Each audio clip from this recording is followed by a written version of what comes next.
Hi guys, Radhika here again. I hope you all are doing well. Today I wanted to make a video on neutrality. So yesterday I made a video on narcissist and the narcissist's negative energy. So once you have recognized this fact, and I'm sure like people who have been through this do recognize it, because the narcissist does surround you with a lot of negative energy, and it does affect you because your thoughts and their thoughts, they get mixed, and the judgments that they give you or the stress that they give you, and what is behind that stress, like the intended stress, is a judgment on you. And we kind of take on those feelings and we think about it. And uh, for all the people who are into spirituality, like I am, so we it's very true, what we think we manifest in life. So if we are surrounded by this negative energy for a long time, and if we let it enter into our being and think, and enter into our thoughts and ideas and feelings and things like that, um, what happens is, this bad luck kind of starts manifesting around us. So for me that happened. I was just getting like bad news after the other, and it was like weird stuff, like things that would never happen to me were happening to me. So I was kind of, I was thinking, like, is this a bad phase in my life, or why is this happening? And then I realized it's because of my thoughts, because I'm thinking all these bad things, so I'm attracting all these bad events and bad feelings to myself. Because the talk that you have with yourself when no one is listening to you, the inner talk that you have with your own self, is the talk you are having with the universe. And that's what the universe or God or creation or whoever, whatever you believe in, is going to send to you. So that's what I realized, that I am generating my own surroundings in a way, because of the things that the narcissist has fed into my system. So once we actually realize this fact, that we are being fed this negativity, the negativity is not inside of us, it is the negative energy of the narcissist, which we are failing to recognize, is that it doesn't belong to me. So we let it in, and let it fester inside of us, instead of kicking it out and saying that you don't belong here, you need to step out of here. So that's, once you realize it, that's great, because that will start this process of, like, kicking out of that negative energy. So then again, when we understand this negative energy, for me, I also went into understanding why the narcissist has this negative energy. Like, I do believe we all are equal. I really do believe that all of us are equal on this world, in this world, everyone, like even animals and even insects, we all have a right to live in an equal way. So I also think that the narcissist is just like one of us, but why does the narcissist have so much of negative energy? Like, I really don't believe that the narcissist is a demon, or like, in like Indian we would say Rakshas or something like that. I don't believe in all that. I think the narcissist is a human being who has just made very bad choices, and they have made those bad choices for a very long time, and they don't know any better now. They just don't know any better, and they are not even, they have become so guarded by their ego that they will not even admit to themselves that they are capable of making a bad choice. They feel like they are God actually, and they feel like they cannot do any wrong. So that's a sad situation. So think of it this way, like the narcissist is a baker, and the narcissist wants to bake. And ever since the narcissist was a child, the child has been taught to bake cakes, but with salt instead of sugar. So the narcissist is baking all these cakes with so much of effort, but all of them are full of salt and they taste awful, and no one wants those cakes. And the narcissist has a bakery, and the narcissist keeps baking and baking and baking, so the bakery is full of these cakes.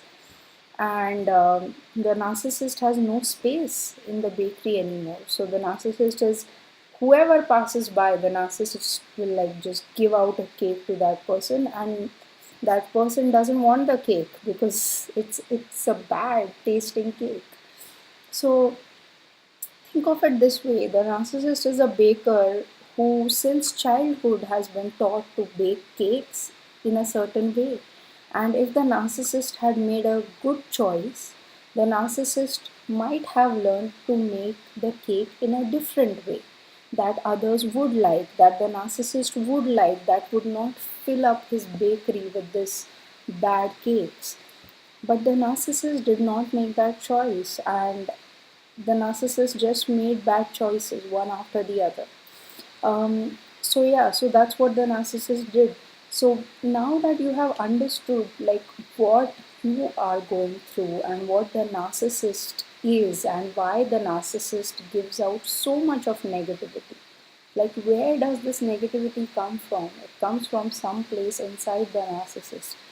So we get this situation, and it's a very bad situation because you cannot heal the narcissist. You cannot, because you can only pray for the narcissist. Okay, and you, the narcissist will change when God or creation or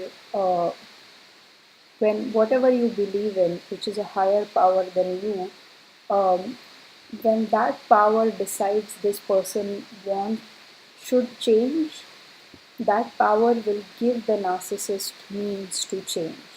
So you cannot change the narcissist. What you can do is you can try to help your own self. You can try to help your own soul, your own being, in trying to be the best person that you can be. So when this situation happens, you still might be in the negative phase of the abuse, where you are still hurting a lot from the things that were said to you, from how whatever was done to you. You might be still hurting, and you might be still like trying to make sense of it all. So, when we are trying to make sense of it all, it's very easy to go into the negative spectrum, because if it's very fresh, the abuse is very fresh in your mind, or if you are just in that phase, it's hard to not think about it and go into the negative. You will mostly fall back into the negative if you think about it a lot. So we get it that the situation is bad and we are hurt, but we want to go to positive, but right now is not the good time to go to positive. So a lot of videos and books and blogs and self-help will tell you be positive, be positive, be positive. And it's so difficult to be positive when you are not positive. And it's like an additional pressure on your head, like, oh, be positive, be positive. And some people will add on to that, like some friends or some people that I talk to, they will add on to the pressure. So they think they are helping, but they will say things like, oh, you have to be positive for your son. And then it's like, oh my God, it's like an additional pressure now. Am I not even being a good mom by not being positive? And so, you have all these things when people are trying to make you be positive. And I mean, I think they all try for the good, but they just don't understand that in that phase, it's very difficult to be positive. Um, so, yeah, when that is the case, when you cannot be positive, what you can be is you can be neutral. You can at least come to that place of neutrality where you are not negative and you are not positive. Okay, so you can take off that pressure of yourself of being positive, um, and you can reach this stage of neutrality. And I was in that state for a long time, maybe for 3 months or so. I was just neutral. I was not positive. I was definitely not positive. I was also not negative because I had thought about these things so much and I had understood it to such a degree that I felt like there's nothing more that I can understand about it.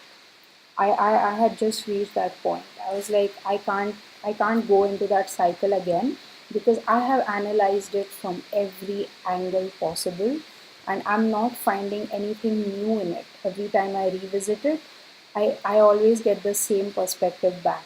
So at that point I realized that okay, I have understood everything that I can about this situation. So, so what is that point of neutrality? That point of neutrality is a point where you become an observer. You simply become an observer. You stop that analytical part of your brain that is trying to analyze. You stop that judgmental part of your brain that is trying to judge, is this good or is this bad? So, so we all have an inner morality, and that's why we judge because we have an inner morality. When we look at things, we judge them not always from a gossip point of view that I'm going to gossip about it, but a lot of times we see things and we judge them to kind of like, will I do this or will I not? And it's not even a judgment about the person who's doing it. You just judge it to make up your mind if you think is it a good thing or a bad thing. And we are so used to this process of judgment that we are always judging because if you are a conscious human being, you will judge things. And I know judgment is considered to be very bad, but I don't mean like judging people, just like judging acts even. Like if I am throwing out garbage, I will make it a point to see should I throw it in recycle or should I throw it in compost or should I throw it in landfill, and I will make all these kind of decisions. And if I see someone who's simply dumping all their stuff in recycle even though it's compost, I might not judge that person, but I will judge that act. I will feel that, oh, what that person did was not correct. Because it was not. Because he or she made, probably they ruined the whole of the recycle can because they threw in compost with recycle. So, you know what I'm saying? It's not like we are judging people, but we are judging actions, and we are not judging them to judge the person, we are judging them so that we can make better decisions. So that's what I'm saying, that a lot of time we judge a narcissist's actions not because we want to judge the narcissist, but we judge the actions that the narcissist is doing, and we judge them so that we don't do them because we see the effect that those actions are having. So, but in the when you are in the state of neutrality, you have to stop this judgy mind of yours, because when you judge again, you go into that analysis like, will I do this? Will I not do this? How is this affecting, like, whatever it is affecting? So, you have to stop that judgmental part of your mind. And when you stop the analytical and the judgmental part of your mind, what will happen is you will just you will feel free. You will, because all the time judging and analyzing kind of tires you out, and it is kind of constricting, to your mind. So you can give your mind a break. You can give yourself a break, and you can just live like a non-judgmental, non-analytical life, and just go with the flow. You can follow your routine. You can probably like do a few things that you love to do during the day, like you can meditate, you can listen to some music, you can watch a movie, you can watch some scenes, you can read something, you can get some adult coloring books and color them. So yeah, I mean, all this is along with your responsibilities. If you have a baby, or if you have pets or plants or children or things like that that you have to take care of, and with your house and things like that. So and your job. So yeah, so it's kind of like a juggling act. But what I'm saying is, all the time that you spent in analyzing the narcissist, you give that time to yourself, and you don't judge the actions that the narcissist is doing. You don't analyze them. Instead of that, you use that time for yourself. You use it for your self improvement. So, or self improvement or self relaxation, you stop judging, you give your brain a break, and you just relax a little bit. So yeah, that is actually the point of neutrality. And it's okay to become numb for a little bit. It's okay not to react to everything, and it's okay to just let it be. And one great thing that neutrality teaches you is, it teaches you to let go. Because if you are a if you are a positive doer kind of a person, and you want to improve things, and you want to do everything yourself, um, you probably have a problem in letting go. And that's the way I am. I have a problem in letting go of things. So I'm learning. I'm First of all, I recognize that I have a problem in letting go of things, and I'm learning to let go. And being neutral is very important in that place, because when you're negative, your brain is very active. It's thinking about all the negative things, this, that. When you are positive, also your brain is very active, because you are being very creative. You are like, oh, let me make some YouTube videos. What am I going to talk about? I'm going to, you write it down, and you are in a very positive, creative kind of a space. Or when you're painting, or when you are reading a book, you are imagining all those things. So your brain is very active, even when you're in the negative and when you're in the positive. But when you're in the neutral state, you are actually learning to turn down your brain. That's why meditation actually comes into the neutral space, because when you're meditating, you are not doing anything. You're trying to just observe your thoughts. You're not trying to stop your thoughts, but you're just trying to observe them. And after a point, if you don't react on your thoughts, your mind also gets bored. Your mind is like a child.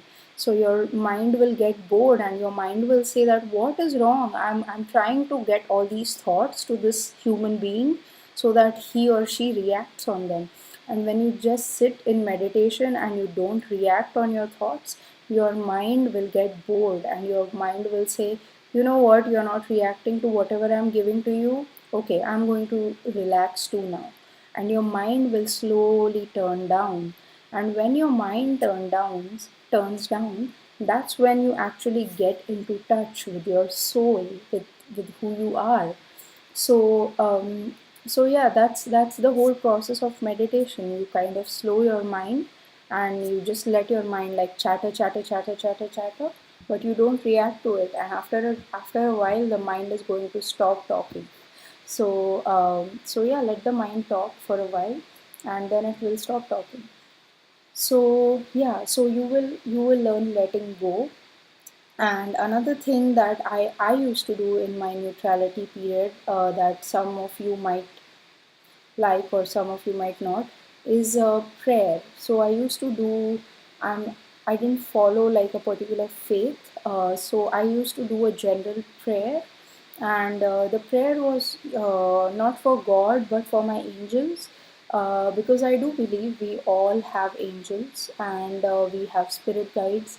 And I was I always used to see this angel while I was driving down a particular highway near my house, and there was this big angel figure with wings, and it was up in the hill in the mountains. And I'm not even Christian, but I would always see this angel figure, and it kind of always stood out for me.